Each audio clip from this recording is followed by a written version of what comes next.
Viewers को फिर से नमस्कार है।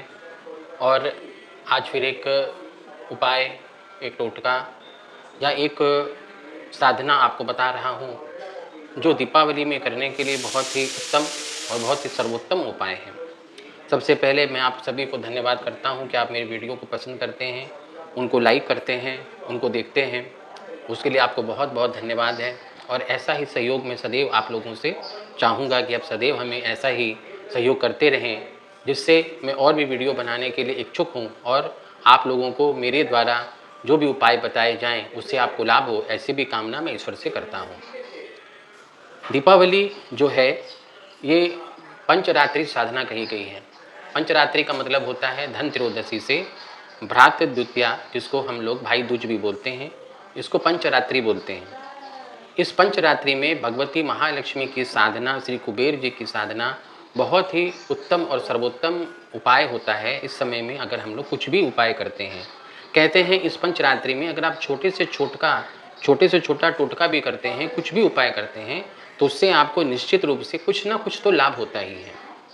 लाभ कितना होता है इसकी गणना या इसका अनुमान हम लोग नहीं लगा सकते हैं, लेकिन हमें कुछ ना कुछ तो लाभ होता है।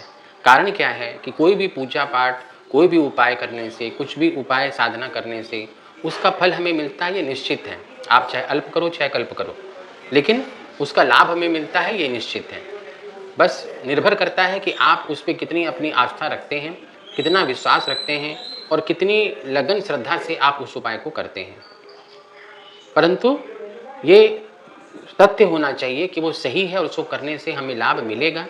ये हमें अपने मन में धारणा बना के रखनी चाहिए और ईश्वर के प्रति अपनी आस्था बना के रखनी चाहिए।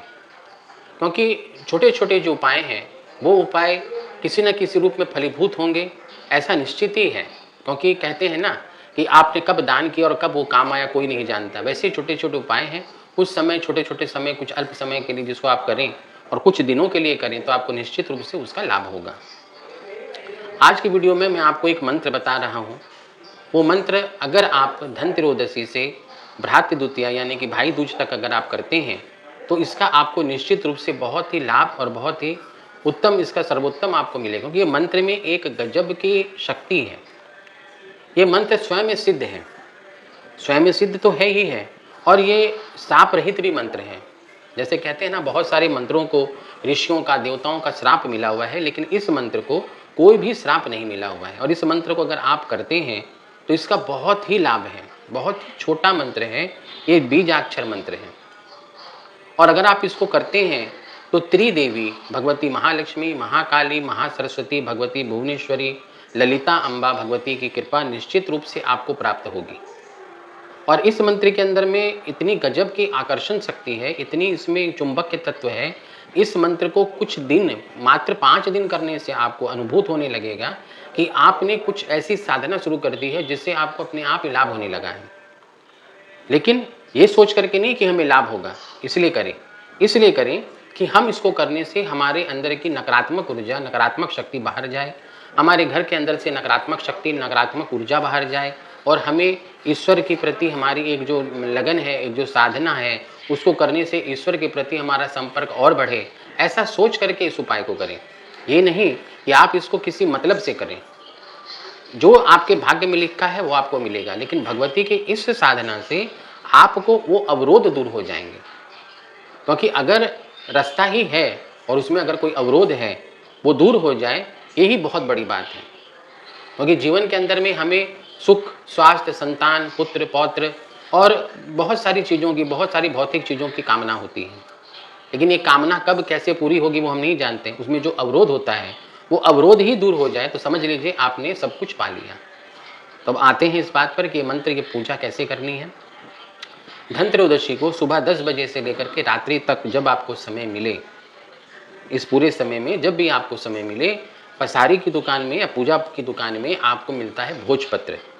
एक भोजपत्र ले आएं, अपनी इच्छा शक्ति अनुसार एक भोजपत्र एकत्र करें और एकत्र करें लाल चंदन, रोली, मधु, सफ़ेद चंदन, हल्दी।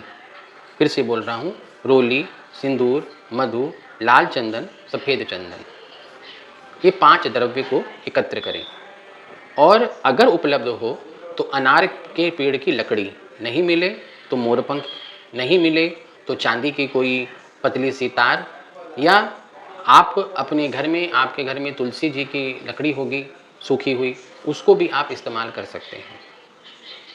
अब आपको करना क्या है, अपने पूजा कक्ष में बैठ जाइए, भोजपत्र ले लीजिए, उस पर जल का छींटा दीजिए।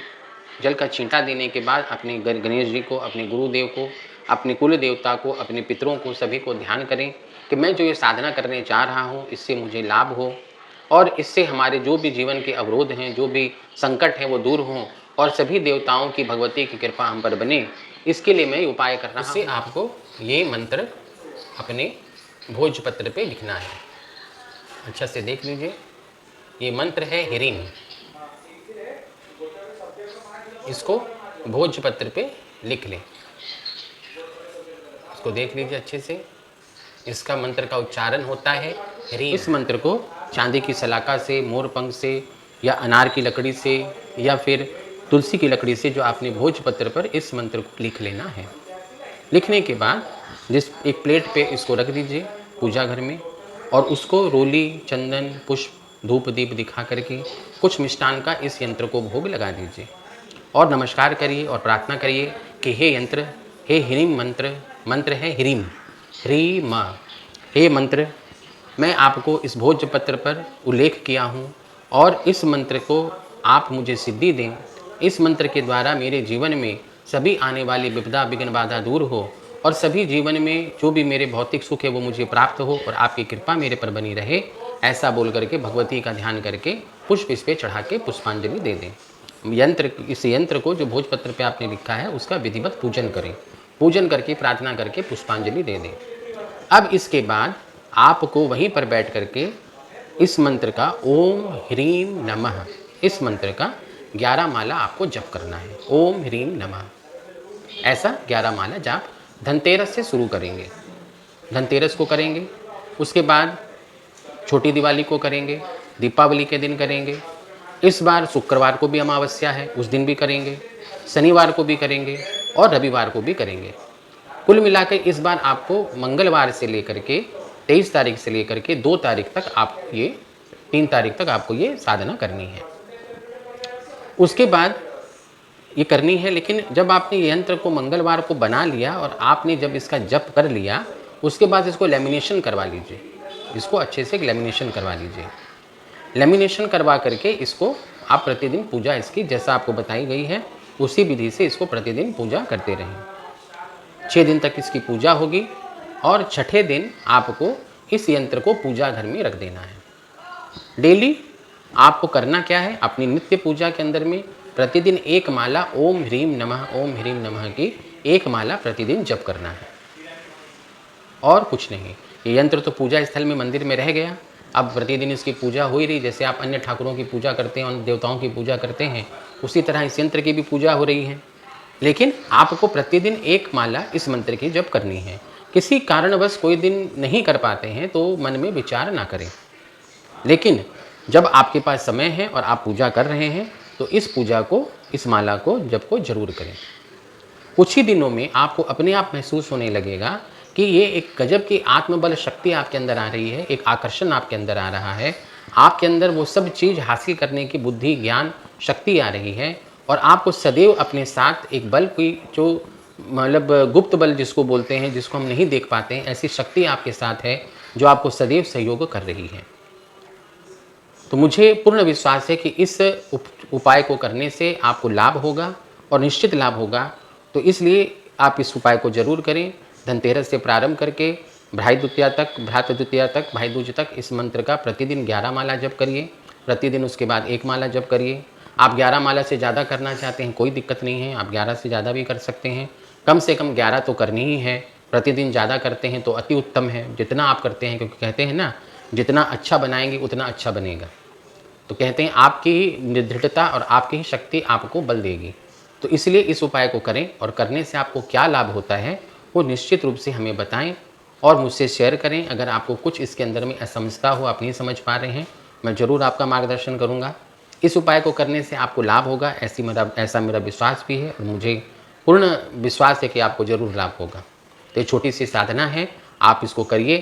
दीपावली के लिए और भी मैं उपाय आपको बताऊंगा जो दीपावली के पहले करना चाहिए, जिसको करने से आपको लाभ होगा। तो ज़रूर आप मेरी वीडियो को देखें, लाइक करें, मेरे चैनल को सब्सक्राइब करें और सबसे ज़रूरी चीज़ मुझे मार्गदर्शन दें। अगर कोई मेरी वीडियो में कोई त्रुटि रह जाती है तो ज़रूर मुझे बताएं, जिसको मैं सुधार करूं। आज के लिए इतना ही। जय श्रीमन नारायण। धन्यवाद।